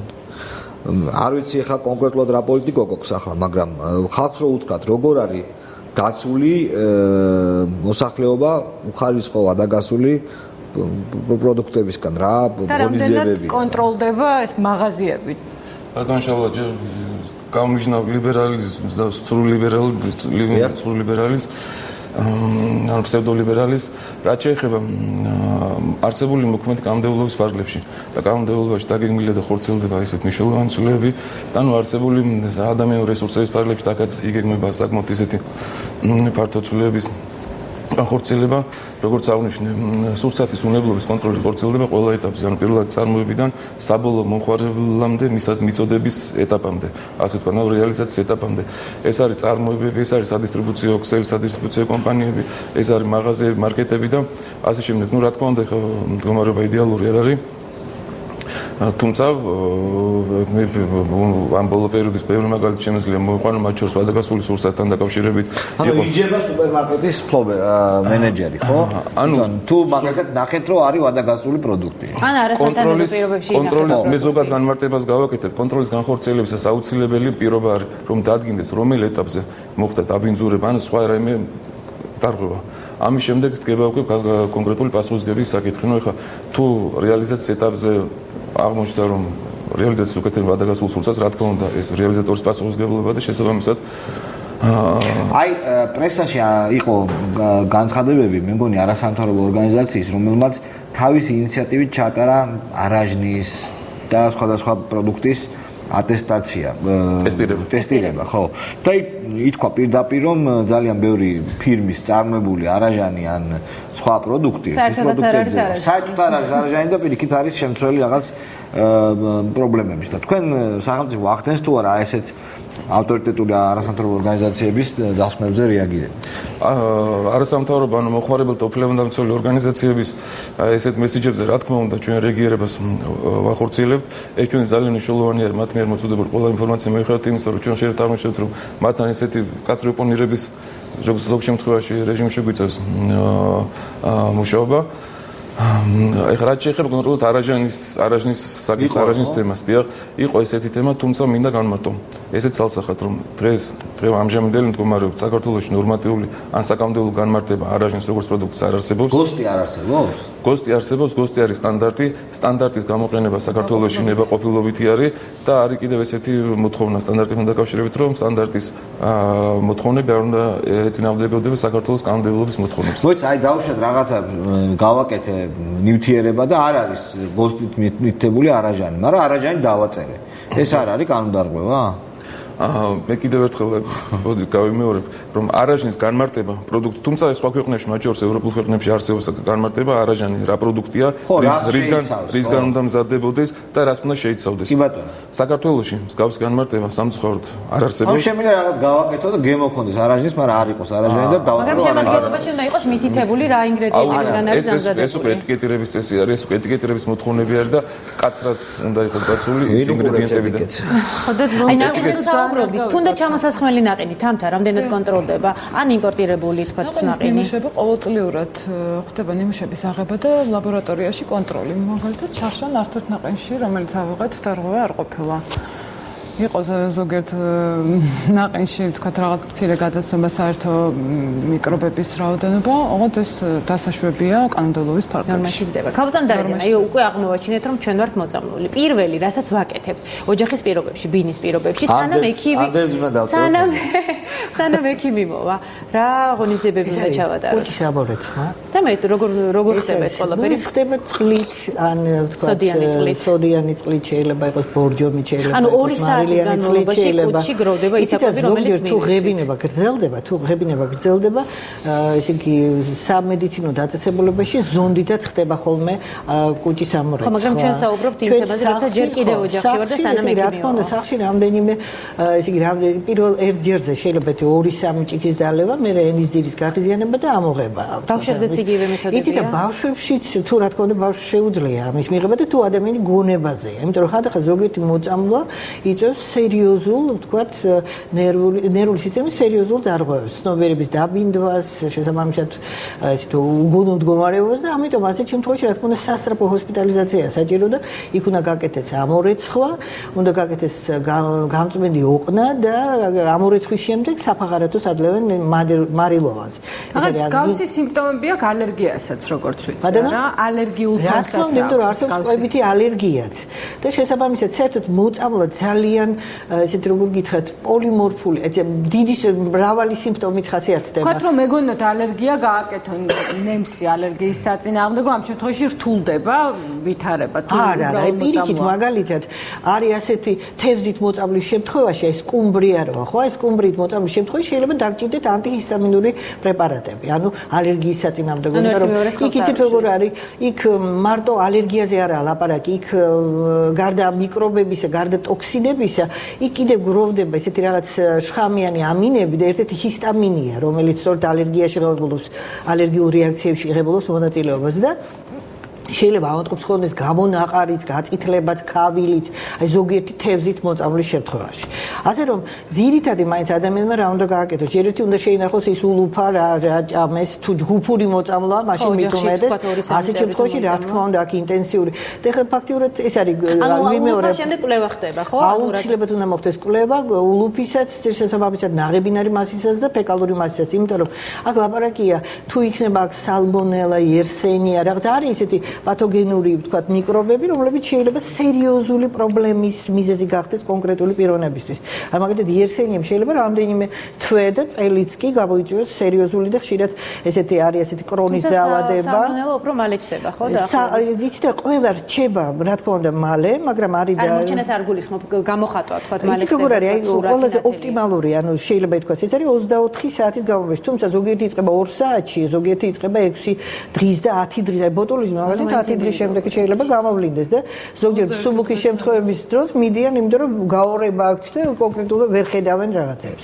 და ამიტომ ყველა ასეთ შემთხვევაში ადამიანმა უნდა იცოდეს რა შეჭამა, როგორ შეჭამა და მე მაინც რა თქმა უნდა ახლა სანიტარული ზედამხედველობა თუ კონტროლი არაჩვეულებრივია და შესანიშნავია, მაგრამ არ უნდა იყიდოთ, თქვათ, ისეთ დაწესებულებაში, სადაც სანიტარული კონტროლი არ არის ისუფთავე. თვითონ გამყიდველს არ აქვს ისეთი ვიმეორებ თუ ჰიგიენური, თქვათ, რა ხო ხდებით კიდევ პროდუქტი ზოგადად და ისედაც სალათებს და აი ასეთ ვინიგრეტ, ნუ შეინახავთ მაცივარში რაღაც 24 საათზე მეტხანს. აი მოდი კრემიან ნამსხვრებზე ვსაუბრობდი და ზოგადად თქვათ კექსებზე. რამდენად საშიშია და რამდენი საათი გვაქვს საშუალება იმისა, რომ თქვათ მივირთვათ. ან თქვათ დიასახლისი თუ გამოაცხობ სახლის პირობებში, მაშინვე როგორც კი გაგრძელდება, მაშინვე უნდა შევინახოთ მაცივარში და აი ამ შემთხვევაში რა დროზე არის საუბარი. დიახ, საერთოდ ყველა სახის მზა პროდუქტი, მათ შორის კრემიანი საკონდიტრო ნაწარმიც ძალიან საშიშია, დიდი ხნით შენახვა მისი სითბოში, ანუ არა სამაცივრო პირობებში აუცილებელია მაცივარში შენახვა და 2 დღეზე მეტი არაფრით არ შეიძლება მეორე დღეს 72 საათის მერე არაფრით არ შეიძლება მისი მოხმარება. იმიტომ რომ რისკია, შეიძლება არც არაფერი დაემართოს, მაგრამ თუ ადამიანს აწუხებს ჯანმრთელობის პრობლემა, იმ შემთხვევაში ესეთ ადამიანს დაემართება. ანუ ის 1%-იც, რომელსაც შეიძლება დაემართოს, დიდად სარისკოა და შეიძლება ლეტალობითაც დასრულდეს. იყო ესეთ შემთხვევებიც მე ნაყინის შემთხვევა მახსენდება და ნაყინის შემთხვევა იყო რამოდენიმე წლის წინ, რომ თირკმლის უკმარისობით გარდაიცვალა ქალბატონი, იმიტომ რომ მას ჰქონდა თირკმლის პრობლემა. ის შეიძლება ჯანმრთელს რო ეჭამა, არაფერი არ ექნა, მაგრამ არა ჯანმრთელ და ნაკლებად დაბალი იმუნიტეტის მქონე პირებში საერთოდ ძალიან საშიშია. თუმცა არის იმუნურ სისტემას ძალიან სტატუსი მნიშვნელობა აქვს ადამიანის. ეხლა მოხარშულ კრემიან ნამსხვრებზე რაღაც ჩამოვარდა ლაპარაკი. ესეთი სუყენია და წარმოადგენენ მათ შორის ეხლა სტაფილოკოკების კარცელების და მეტმეერ გამოყოფილი ტოქსინების ესეთი საკმაოდ ესეთ საფრთხეს წარმოადგენს ადამიანის ჯანმრთელობის, ამიტომ ზედმიწევნით უნდა იქნას დაცული მისი ასე ვთქვათ შენახვის პირობები, მოხმარების ვადები. მოდით კიდევ ერთხელ ვთქვათ, ეს კი კრემიან ნამსხვრს ვინახავთ ხოლმე 72 საათის განმავლობაში. მაქსიმუმ ეს არის მაქსიმალური და თუ არ არის კრემიანი და მხოლოდ კექსი არის ამ შემთხვევაში. მაგას უფრო დიდი აქვს შენახვის ვადა. 57 საათი შეიძლება. ანუ როდესაც თქვა ზაფხულსენება ცოტა ხნის წინ გაახსენდა საზამთრო, როგორც ვიცი, ძალიან ხშირად არის საზამთროთიც მოწამლა, ხო? აი ამ შემთხვევაში როგორ უნდა დაიცვას ადამიანმა თავი. მე არ მიყვარს საზამთრო, თუმცა მაგრამ სხვას ვისაც გიყვარს? ვისაც უყვარს უმეტესობა. ზაფხულის პოპულარული ხილია. როგორ შეიძლება საზამთროსგან თქვა თავის აი, გააჭრიდა შეხედა. არა, ძალიან ხშირად არის გაჭრიდა. ძალიან რეალია, მაგრამ იმისთვის რომ საზამთრო ძალიან დროზე ადგილობდეს, ამიტომ მე ვიცი რომ რაღაც კონკრეტულ მედიკამენტებსაც იყენებენ სამწუხაროდ. მოძრავი ლაბორატორია. ხო, და არსებობს ამიტომ ესეთი ტესტები, ექსპრეს ტესტები, რომელიც გარკვეულ წარმოდგენას ქმნის ამ სურცას და შემდეგ თუ რაიმე ეს ინდიკატორული მაჩვენებელი ასე ვთქვა და თუ რაიმე ესეთი საერთო შედეგი არის, შემდეგ ხდება ღრმა ლაბორატორიული კვლევა. თუმცა შეუიარაღებელი თვალით ალბათ მაინც რთულია რიგითი მომხმარებისთვის. თუმცა მოწამვლის აგერ ბრძანა კალბატონი ვარ, მოწამვლის შემდეგ რა ნებისმიერ შემთხვევაში ბანალური მოწამვლების თუ განვიხილოთ რა მაგრამ მანამდე ჯობია მაინც. რა თქმა უნდა, ამაზე უკვე ვინმე მეზობელი უნდა ყავდეს და დაბადო ხოხდა და შეხედო რა. იმიტომ რომ საკვები თავისთავად შეიძლება იყოს გაბრჭებული, მაგრამ ხელის დაბანა, ვთქვათ, ეს ელემენტარული ჰიგიენური წესები, ხო? ერთ კითხვასაც დავსვათ ჩვენ უკვე დროში ვარ ფაქტიურად შეზღუდულები, ქალბატონ დარიჯან. გალღობის წესი, მინდა რომ ჩვენმა მაყურებელმა და ნებისმიერმა დიასახლისმა იცოდეს.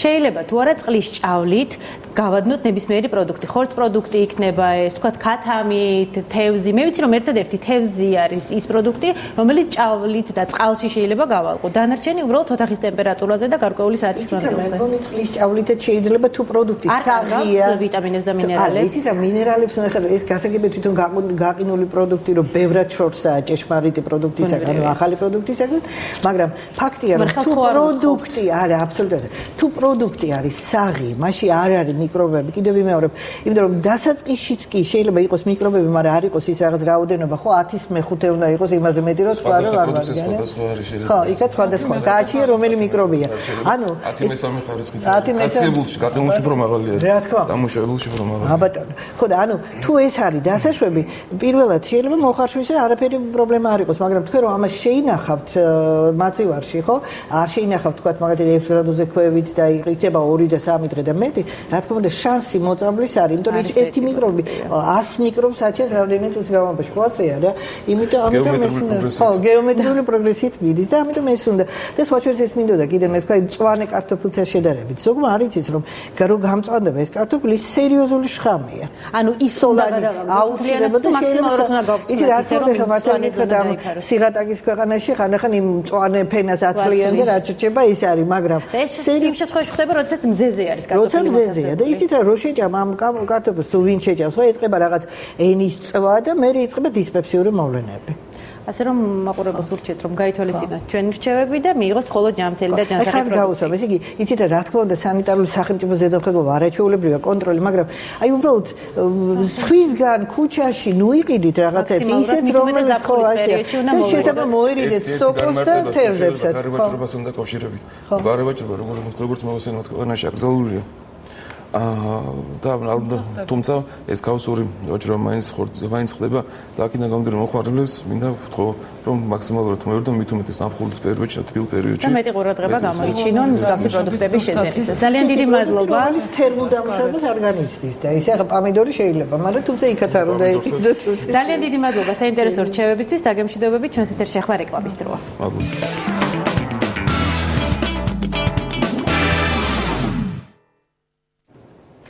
ბრუნდებით ცხელიშუა დღის პირდაპირ ეთერში და ვსაუბრობთ თემაზე სტერეოტიპი და ესეთი სტერეოტიპული ფრაზით მინდა წარვადგინო ჩემი სტუმარი ქალი მწერალი თევანა დოლინჯაშვილი ასეთ რამ ალბათ ხსმენიათ ხო და არის საერთოდ რაღაცა პროფესიები რაზეც მიიჩნევა რომ ქალი იქ არ უნდა ჩაერიოს მწერალს ეს არ ეხება თუმცა ქალი მწერალი მაინც უსვამენ ხოლმე ხას ესე არის რა თქმა უნდა და აუცილებლად უნდა დააყოლონ მაშინ როდესაც კაცი მწერალი როგორც ასეთი ალბათ იშვიათად ხსმენიოთ ხო პირდაპირ ამბობენ მწერალია და თუ ქალია ქალი მწერალია ანუ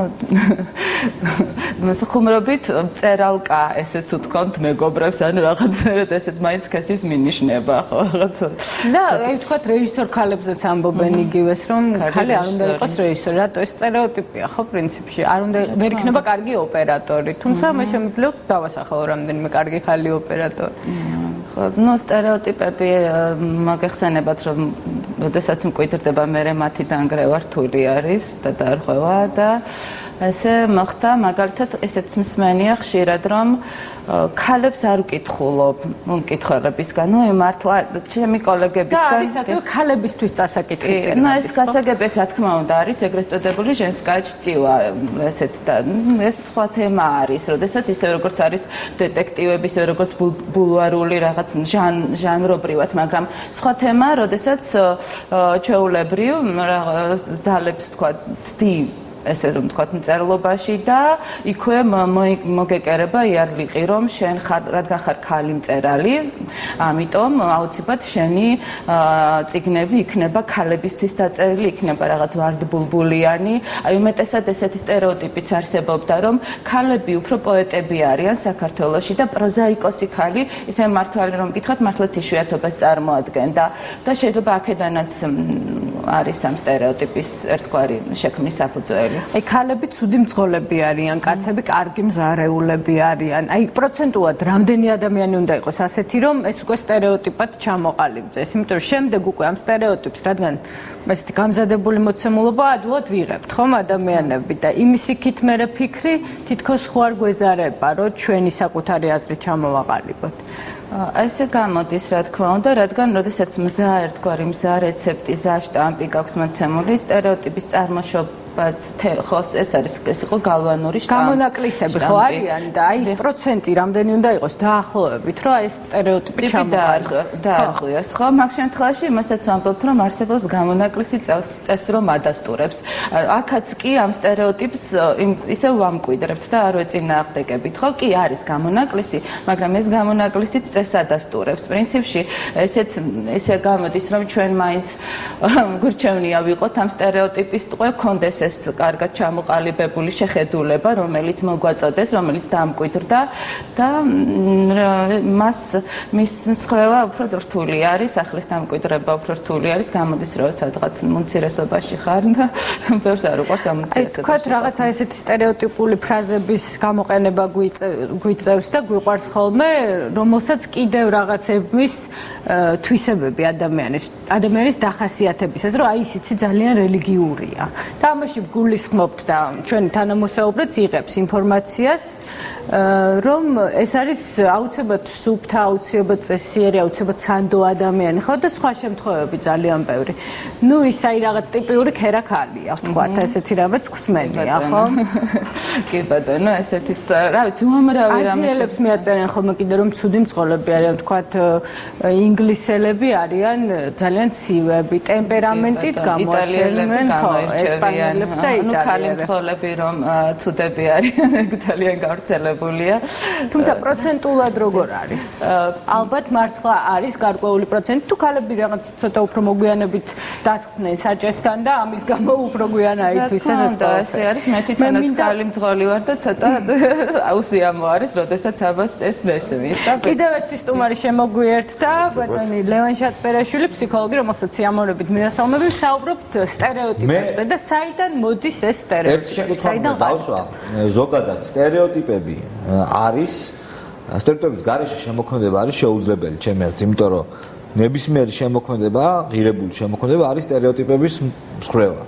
თუ არ არის სტერეოტიპი, მაშინ არ არის წინააღმდეგობა რომანში, ნახატში, ხელოვნების ნიმუში. სტერეოტიპი არის რაღაც, რომლის გადალახვაც სწორედაც რომ არის შემოქმედება, მეთანხმებით თუ არა. რა თქმა უნდა, ასე არის და ასე რომ არ იყოს, არც არაფერი შეგვინებოდა ესეთი ნიშნულობა და მუდმივად გავყვებოდით დადგენილ გზას და დინებას.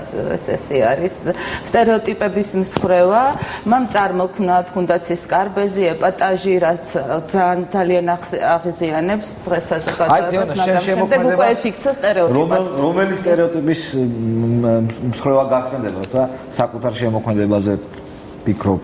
რა არის ის თავარი წინააღმდეგობა, რომელსაც შენ ძლევ? რა სტერეოტიპია ის, რომელიც შენ გაღიზიანებს, შენში იწვევს აი ამ ქმნადობის სულს? მთავარი სტერეოტიპი ის არის, რომ ქალმა მწერალმა, ისევ ასე დავიწყებ, არ უნდა წეროს ესეთი ტიპის ნაწარმოებები, ის უნდა იყოს უფრო რბილი, ის ძალიან სასტიკი ხარ, მეუბნებიან, რატომ ესეთი მძაფრი და მძიმე თემები, ხომ შეგეძლო უფრო ბედნიერი დასასრული ქონოდა და ასე შემდეგ და ასე შემდეგ და შესაბამისად ქათინაურებით ჩემი კოლეგების არის, რომ კაცივით კარგად წერნო, ესეც გესმით ახლა.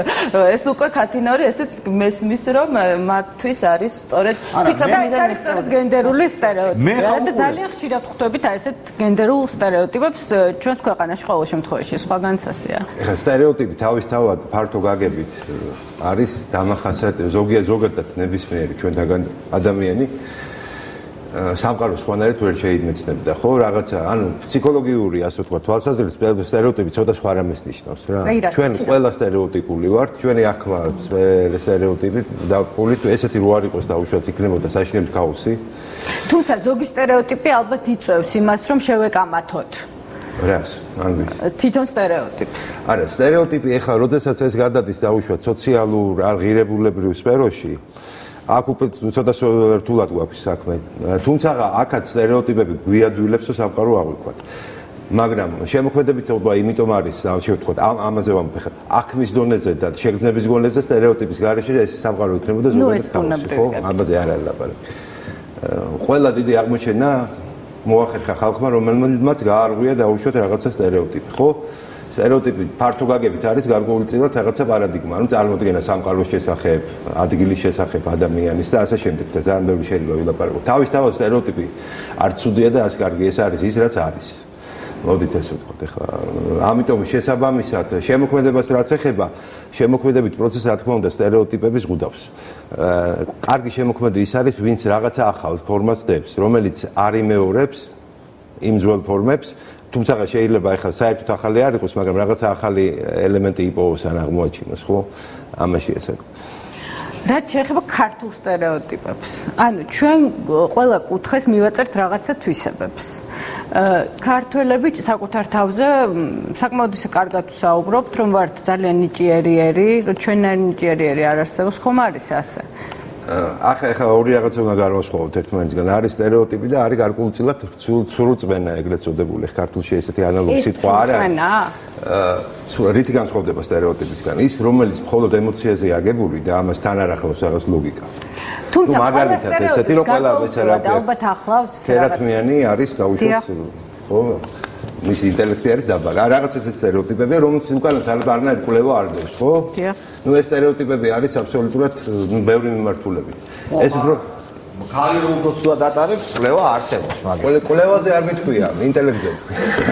არა, ლაპარაკი იყო რომ არსებობს ესეთი. კითხე ხარ. რა უნდა დაიმსხვრეს, როგორ უნდა კარგად ატარებს უფრო. არა, ეხლა არებასთან მიმართებაში არაფერი არ მithქვია. არებაში რომ ხალია. იყო რაღაცა ესეთი მოსაზრებები რომ დაუშვათ რატომღაც ქერათმიანები არიან ინტელექტით უფრო ნაკლები ვიდრე შავთმიანები მაგალითად, მაგრამ არანაირმა კვლევამ ეს არ დაასვამთ. აქ შესაბამისად ეს არ არის სტერეოტიპი. რამე კვლევამ თქვათ რომ კაცებმა უფრო კარგი მეგობრობა იციან ძმაკაცობა ვიდრე ქალებმა. რა თქმა უნდა აი ამგვარ დაუშვათ მოსაზრებებს რამდენად დავარქვევებთ ეხლა სტერეოტიპებს ცოტა რთულია უფრო ცრუწმენებია ქართულში ანალოგიური სიტყვა არ არის ანუ ის რაც არანაირად არც კვლევაზე არც ლოგიკაზე არ არის დაკვირვა არის და ხო რაღაც ემოციაზე სწორედ აი ამგვარი ტიპის სრუწმენები ქმნის პრობლემებს ძალიან ხშირად სოციალურ სფეროში ხო რაღაცა მიმართებები ესეთი არის ძალიან ამასაც სტერეოტიპებს ვეძახით გაგებით მაგრამ ეს ფსიქოლოგიური გაგებით ეს არ არის თლათ სტერეოტიპი ხო პრობლემებიც მოდის სწორედ აი ამგვარი შეხედულებებიდან, რომელიც არაფერს არ ეფუძნება არანაირ ლოგიკას, უბრალოდ არის ეს რაღაც შეხედულება. და აი ესეთი რამ რა გაღიზიანებთ ყველაზე მეტად? წერალი ქალის გარდა. არა, არ მაღაზიანებს არც წერალი ქალი ახლა რატომ იყოს და ვარღვიოთ აქ შტამპი. ახლა ესე სტერეოტიპები დაღიზიანებს პირველ რიგში. ნუ პრინციპში კი რა. მეტი არ ანუ არა, როგორ არა, უამრავი სტერეოტიპი მაღაზიანებს. ახლა ეს გაღიზიანება ახლა ესეთი სიტყვა არის. არქსეონებს და არ ეთანხმები უბრალოდ. გულში არ ეთანხმები. ასეთ ქალი არ ეთანხმება იმას, რომ ქალები ცუდი მძღოლები არიან. თუ არა, ახლა მაგალითად შევთანხმდეთ რა. იცი რატო? მე იმდენი მამაკაცი იდით ვით ვერად არის ძალიან ქალები როგორი მძღოლები არიან და რას აკეთებენ ქალები კარგად და კაცები რას არ აკეთებენ კარგად. ეხლა როცა რაღაც კრიტერიუმს ვიღებთ ხო არ შეიძლება ერთი კრიტერიუმით ანუ ეხლა ტარება შეიძლება იყოს კრიტერიუმი ამ შემთხვევაში. ტარება შეიძლება იყოს. აუცილებლად და ალბათ უბრალოდ ის ასე ვთქვათ უნარები რაც საჭიროა კარგი ტარებისთვის კაცისთვის უფრო დამახასიათებელია ზოგადად დასწრებულად მაგრამ ეს არ ნიშნავს რომ ყველა კაცი უკეთესი ის არის მძღოლი ვიდრე როგორც ყველა ქალი ხო? თუმცა ეხლა კაცები და ქალები ერთმანეთთან განსხვავდებიან ზოგადად. იყოს შავთმიანი ქალი. ხო და ნუ ეს კიდე ცოტა სხვა გიცაგი. ამიტომ ჩვენ როდესაც ვადარებთ ასე ვთქვათ ქალს და კაცს აქ ცოტა რასთან გვაქვს საქმე ხო რაღაცა ერთი კრიტერიუმის მიხედვით ანუ რაღაცას ქალები აკეთებენ უკეთესად რაღაცას კაცები აკეთებენ უკეთესად და მთლიანობაში უნდა იყოს მაგრამ კაცი რო ძალიან კარგი მზარეულია უკეთესი ვიდრე ქალი ხო ნუ ესეც გარკვეულწილად შეიძლება იყოს ისეთი სტერეოტიპი რა ცოტა სრულწმენაზე რა თუმცა ეხლა მოდით ესე ვთქვათ მაშინ უნდა ვთქვათ რას გულისხმობთ ამაში ძალიან კარგი მზარეულობა კაცებშიც და ასე მძღოლები ჩემი ზოგადად ქალები და კაცები ერთმანეთთან განსხვავებული არიან და ხამაზე შეთანხმებული ხამაზე არის კარგი ჩვენ დრო როგორც მოწყობინებენ უკვე იწურება ძალიან ბევრი კითხვაა კიდე თუმცა უნდა დაგემშვიდობოთ ჩვენ კი ხვალ დაუბრუნდებით მაყურებელს კეთი დაგესწრებით და სულ სხვა თემებით და სულ სხვა სტუდიით აი ეს დავამიგოთ სტერეოტიპი ჩვენ რო აი ესე ვამთავრებთ ხო კარგი სტერეოტიპია თავდაპირველად როდესაც პირველ დღეს მეორე დღეს კვირის ბოლოს ერთნაირად დავემშვიდობე მისაყვედურეს რომ რატო ემშვიდობები ყოველთვის ერთნაირად მაგრამ ფაქტია რომ დავამკვიდრე სულ სხვა თემებით სულ სხვა სტუმრებით ხვალ ზუსტად პირველზე შევხვდებით აბა პაკა ნახვამდის